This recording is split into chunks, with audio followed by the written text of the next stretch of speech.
Continent کے مختلف cultures, مختلف سویلائزیشنز کے مرج ہونے کے نتیجے میں قائم ہونے والی، وجود میں آنے والی گنگا جمنی تہذیب، گنگا جمنی سویلائزیشن کا اہم شہر لکھنؤ میں دسمبر 1916 کی سردیوں میں کیا ایسا اہم واقعہ ہونے جا رہا تھا جس کے اثرات بہت کم عرصے تک کے لیے تھے، لیکن جس کا ریئیکشن، جس کا رد عمل بہت دیر پا تھا، جس کے خلاف جو رد عمل آیا وہ بہت دیر پا تھا۔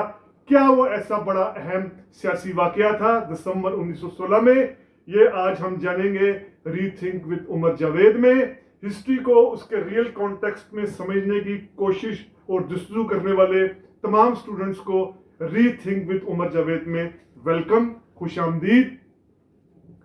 دسمبر 1916، اب یہ بات ہسٹری کو پڑھنے والے اسٹوڈنٹس جانتے ہیں ہسٹری کا، بلکہ یہ چیز کورسز میں بھی، یونیورسٹی، کالج، اسکول کے کورسز میں بھی ہے کہ دسمبر 1916 میں کیا ایسا اہم واقعہ ہوا تھا۔ یعنی Congress league joint scheme of reforms تھی جو 1916 کی، وہ ہوئی، جس کو سادہ الفاظ میں لکھنؤ پیکٹ 1916 بھی کہا جاتا ہے۔ اب یہ لکھنؤ پیکٹ بنیادی طور پر مسلم لیگ اور کانگریس کے درمیان ایک معاہدہ تھا، ایک اکارڈ تھا، لیکن یہ اکارڈ ہونے کی وجوہات کیا تھی، اس کے اصل کازز کیا تھے، روٹ کازز کیا تھی، کیوں یہ اکارڈ ہو رہا تھا، اس حوالے سے دو تین باتیں سمجھنا ضروری ہے۔ ایک تو یہ کہ جو مسلم الیٹ، مسلمانوں کی جو اشرافیہ تھی، الیٹ تھی، خاص طور پر فیوڈل الیٹ، وہ مایوس ہوئی تھی 1911 میں جب انگریزوں نے، برٹش حکومت نے پارٹیشن آف بنگال کو ختم کر دیا تھا، بنگال کو دوبارہ یونائٹ کر دیا تھا۔ اس چیز سے جو مسلم الیٹ تھی بہت مایوس ہوئی انگریزوں سے۔ دوسرا، اس وقت بلکان وارز چل رہی تھی۔ بلکان وارز کا مراد یہ کہ 1911-12 میں جو بلکان وارز تھی، اور فرسٹ ورلڈ وار بھی 1914 میں شروع ہو چکی تھی۔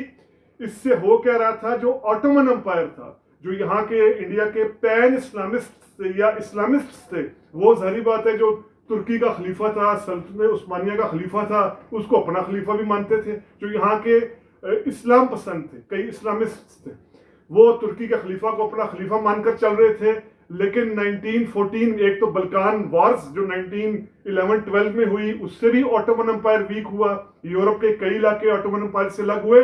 اور پھر فرسٹ ورلڈ وار جب ہوئی 1914 کی، تو اس میں آٹومن امپائر جرمنی کے ساتھ کھڑی تھی اور انگلینڈ ان کے خلاف لڑا تھا، یعنی انگلینڈ کی جنگ سیدھی چل رہی تھی آٹومن امپائر کے ساتھ۔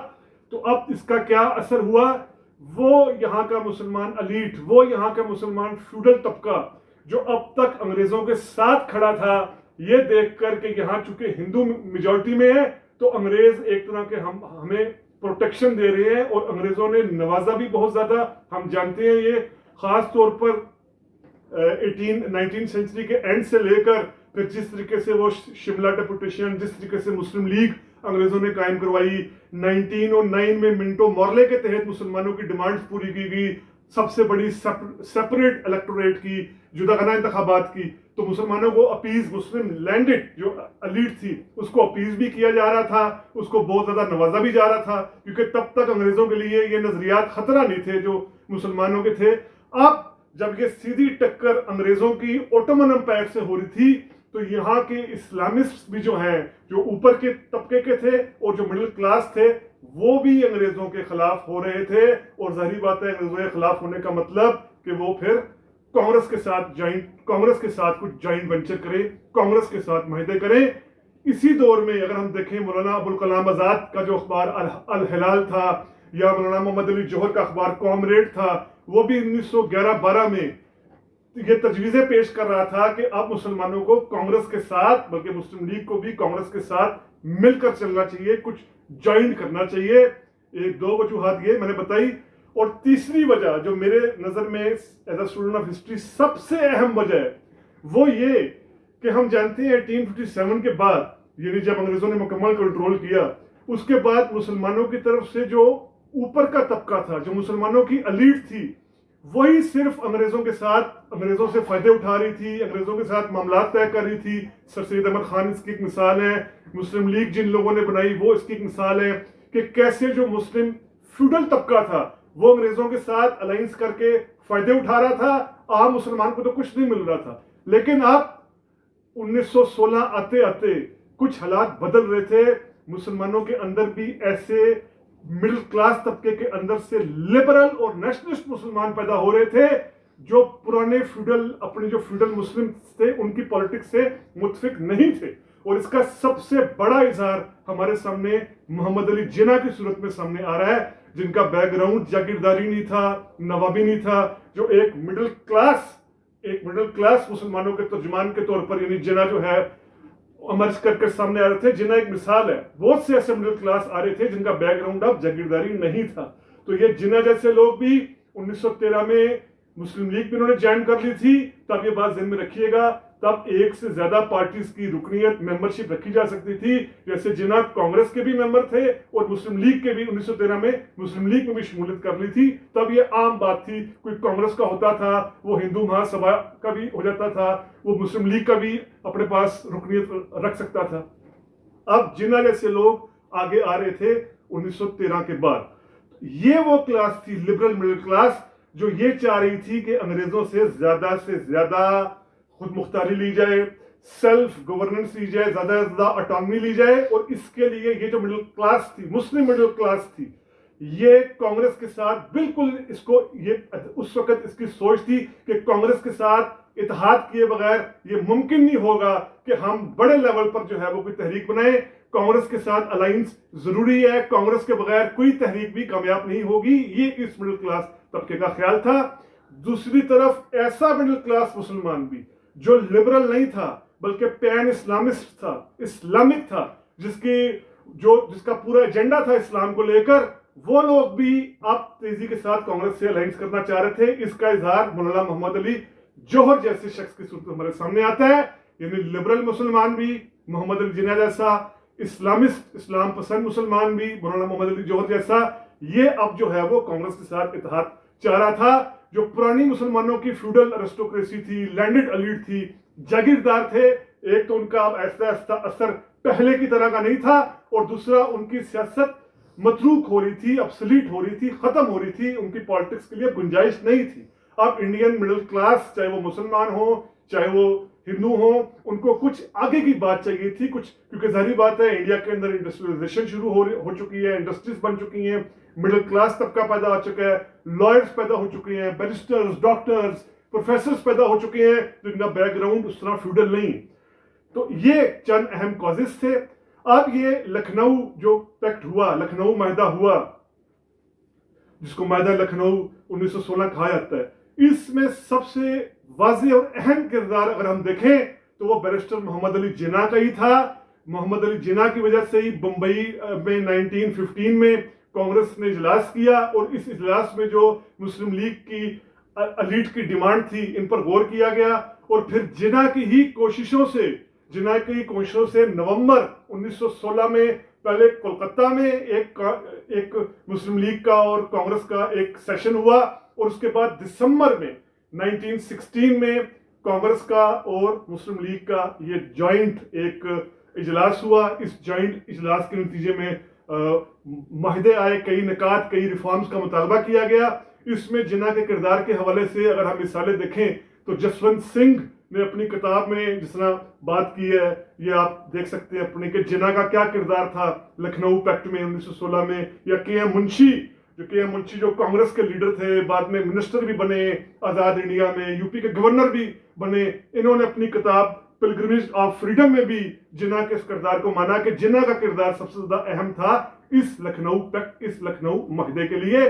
اب اگر ہم دیکھیں لکھنؤ پیکٹ کے اہم نکات کیا تھے، بنیادی اہم نکات کیا تھے، سب سے پہلے تو یہ اب کھل کر مطالبہ کر دیا گیا تھا کہ سیلف گورننس دی جائے انڈینز کو، سیلف گورنمنٹ دی جائے انڈینز کو. مکمل آزادی کی ڈیمانڈ نہیں تھی، سیلف گورننس کے معاملات تھے کہ داخلی حوالے سے، انٹیریئر حوالے سے انڈینز کو زیادہ سے زیادہ خود مختاری دی جائے، اپنے پر خود حکومت کرنے کا اختیار رکھا جائے. مکمل اس میں انڈیپینڈنس کی بات نہیں تھی، سیلف گورننس کی بات تھی کہ ہم یہاں پر معاشی پالیسیاں بنانے میں، اکنامک پالیسیز میں، ایجوکیشنل پالیسیز میں، لا میکنگ میں، ان پولیٹیکل معاملات میں ہمیں آزادی دی جائے. ایک یہ اہم ایشو تھا، ایک اہم نقطہ تھا.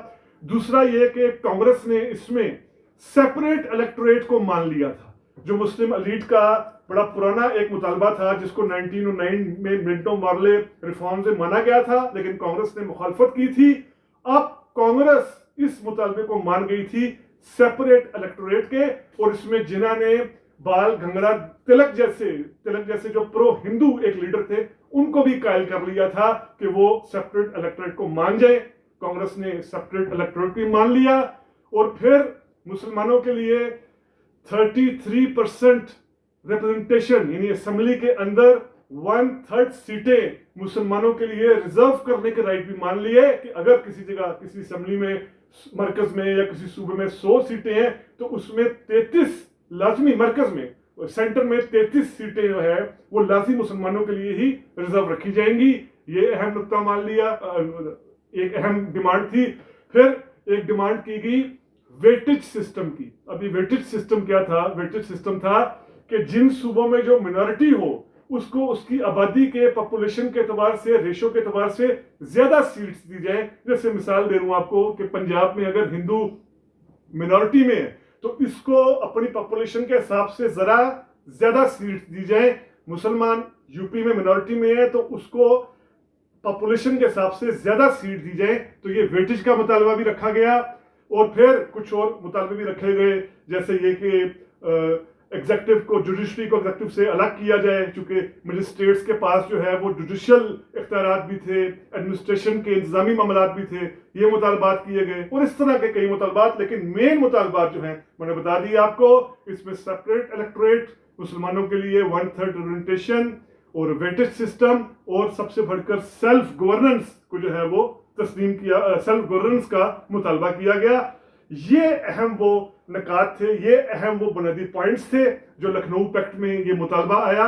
اب یہ جو مسلم الیٹ تھی اور جو ہندو الیٹ تھی، چاہے وہ پروگریسو ہو، لبرل ہو، یہ ان کی طرف سے ایک فرسٹ ایسا جوائنٹ اکارڈ تھا۔ بلکہ اس اکارڈ کی ایک اور دلچسپ بات بھی ہے کہ اس نے کانگریس کے اندر جو ایکسٹریمسٹ کی اور ماڈریٹ کی تقسیم چلی آ رہی تھی، جو ہم نے اپنے پچھلے ویلاگ میں دیکھا تھا، وہ تقسیم بھی ختم ہو گئی تھی۔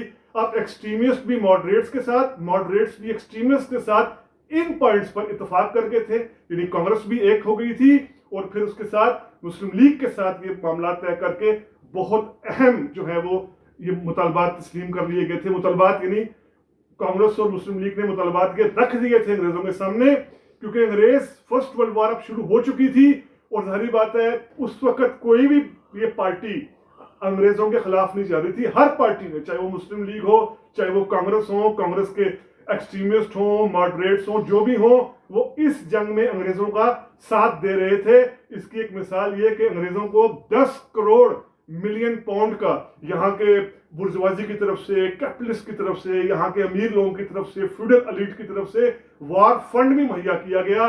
کانگریس کے کئی لیڈرز، جن میں گاندھی جیسے بڑے نامی شامل ہیں، وہ اس جنگ میں بالکل انگریزوں کی مدد کر رہے تھے۔ تو اس مدد کے عوض انگریز جانتا تھا کہ 10 لاکھ کے لگ بھگ، بلکہ اس سے زیادہ جو فرسٹ ورلڈ وار میں فوج یوز ہو رہی ہے وہ انڈینز کی ہے، وہ انڈیا کے ذریعے ساری یہ جنگ لڑا ہے، تو اس کو انڈیا کی حمایت کی ضرورت تھی۔ تو یہ وہ ٹائم تھا جب انگریزوں نے بھی یہ وعدہ کیا کہ ہم وار کے بعد انگلینڈ کو اصلاحات دیں گے، ریفارمز دیں گے، مزید خود مختاری دیں گے۔ اس حوالے سے پھر جو 1919 میں قانون آنے جا رہا تھا، جس کو چیمز فورڈ اور مانٹیگو ریفارمز کہا جاتا ہے، یہ ریفارمز ہمارے سامنے آنی تھی، کیونکہ اس سے پہلے یہ خود جو واسرائے تھے، چیمز فورڈ بھی یہ بھی وعدہ کر چکے تھے، مانٹیگو جو تھے، جو سیکرٹری آف اسٹیٹ انڈیا تھے، یہ بھی وعدہ کر چکے تھے اپنے اسپیچز میں کہ ہم انڈینز کو مزید ریفارمز دیں گے۔ تو اب انڈینز جو ہیں وہ یہ چاہ رہے تھے کہ اس چیز کو زیادہ سے زیادہ کیش کرایا جائے، زیادہ سے زیادہ اس موقع سے فائدہ اٹھایا جائے۔